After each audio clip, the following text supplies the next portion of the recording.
ഇപ്പോൾ കോൺഗ്രസിൻ്റെ വിഷയം മധ്യ തിരുവിതാംകൂർ പോലും നല്ല സ്വാധീനമുണ്ടായിരുന്ന കോൺഗ്രസിന് ആ സ്വാധീനം കുറയുന്ന കാഴ്ചകൾ, ഈ സമുദായങ്ങളെ ബാലൻസ് ചെയ്ത് കൊണ്ടുപോകുന്ന ഒരു ഡിപ്ലോമസി കോൺഗ്രസ് കൈവിട്ടുപോയി അല്ലെങ്കിൽ കളഞ്ഞു, അതുകൊണ്ടായിരിക്കുമോ? ഒരു കാര്യം കോൺഗ്രസിൻ്റെ ഭാഗത്തു നിന്ന് പാളിച്ച വരാതെ ശ്രദ്ധിക്കേണ്ട ഒരു സംഗതിയുണ്ട്. പണ്ട് ഈ AK ആൻ്റണി, K കരുണാകരൻ അവർ രണ്ടുപേരും കോൺഗ്രസിനെ നയിച്ചിരുന്ന കാലത്തുണ്ടായിരുന്ന ഒരു വലിയൊരു ഗുണമുണ്ട്.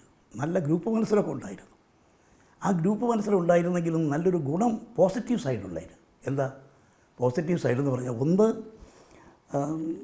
ജനസ്വാധീനമുള്ള ജനസ്വീകാര്യതയുള്ള ആളുകളെയാണ് സ്ഥാനാർത്ഥിയാക്കുക.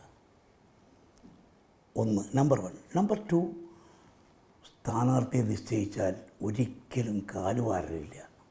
സോഷ്യൽ ബാലൻസ് ഈ ആൻ്റണി കരുണാകരൻ ആ കാലത്ത്, ടീമിൻ്റെ കാലത്ത് സോഷ്യൽ ബാലൻസ് കൃത്യമായി പാലിച്ചിരുന്നു.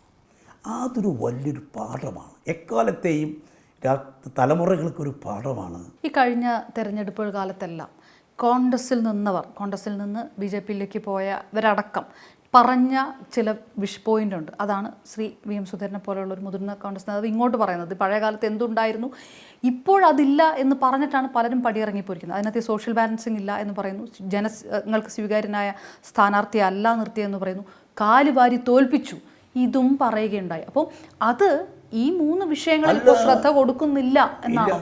അതല്ല, ഇതൊക്കെ നമ്മുടെ മുന്നിൽ, ഈ തലമുറയുടെ മുന്നിലൊരു പാഠമാണ്. എക്കാലത്തും നമുക്ക് അനുവർത്തിക്കേണ്ട ഉൾക്കൊള്ളേണ്ട ഒരു പാഠമാണ്.